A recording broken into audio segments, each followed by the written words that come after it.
Hi guys, my name is Shaira Ruba. And I'm Claire Almazan. And we're from Marketing Office.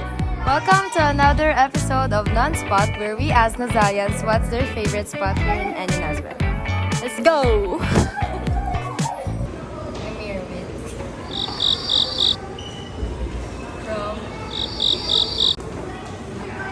Alex Sandaya, Jan Stevens and Jack. STEM 2401. Mr. Jason A. Puno, a senior high school faculty. James. STEM 2407. James Steven Ortega, ABM 2401. Dito Dag JP Bagoyo. 7 Wisdom. St. Paul or Santa Maria. 7 Wisdom. Yuan Santos. Diana Teo Yadaw po. Isabel Tirante. Grade 7 faith. Grade 8 DPT po. Grade 7 Faith. Ada and Charity.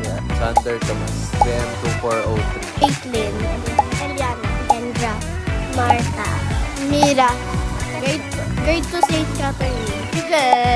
Wow. Stamp 2 4 0.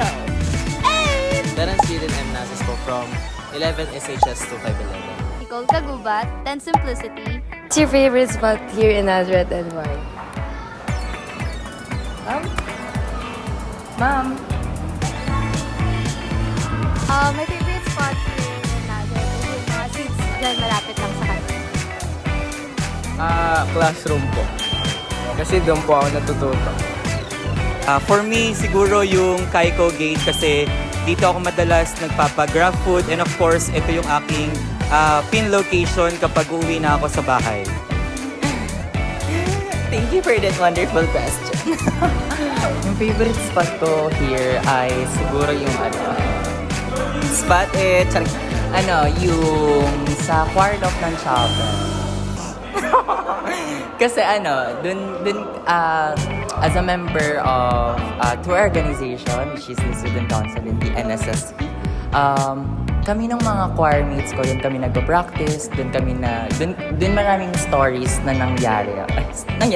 Dun maraming stories na nag-umpisa, ganun. So, very, very meaningful nung choir love sa akin kasi hindi lang namin siya place to practice but also place kung saan kami nagkakilala. Parang namin siya, room pala.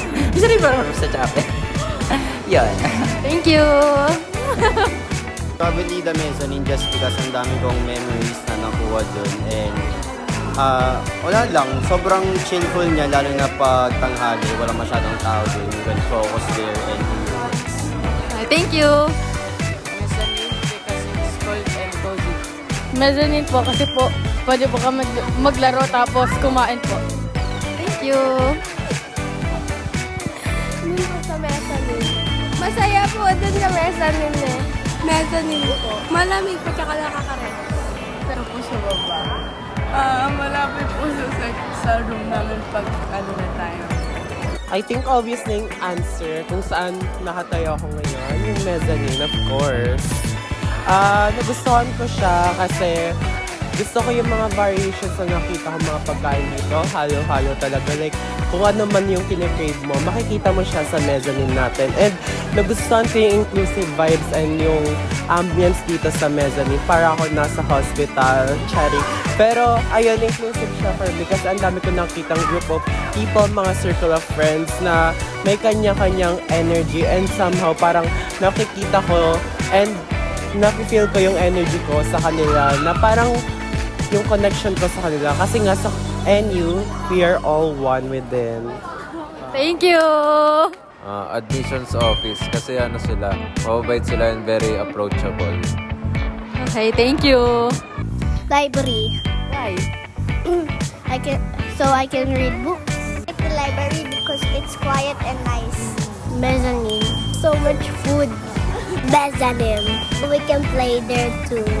Honestly, I like this place because it's cozy and it's quiet. Okay, thank you!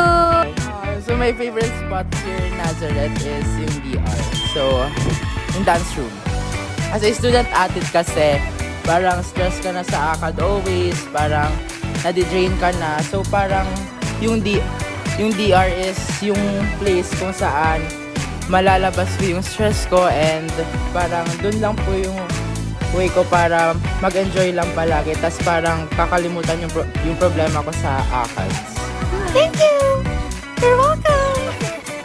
My favorite spot here sa NSNU is by far yung chapel, since dito po parang pahinga po ako, nakapag-isip po talaga ako ng diretso. And hindi lang po yun, parang mas nafe-feel ko pa po yung mas sigit yung presence po ni Lord, and parang nagkakaroon din po kasi ako ng mean time dito sa chapel po. Thank you!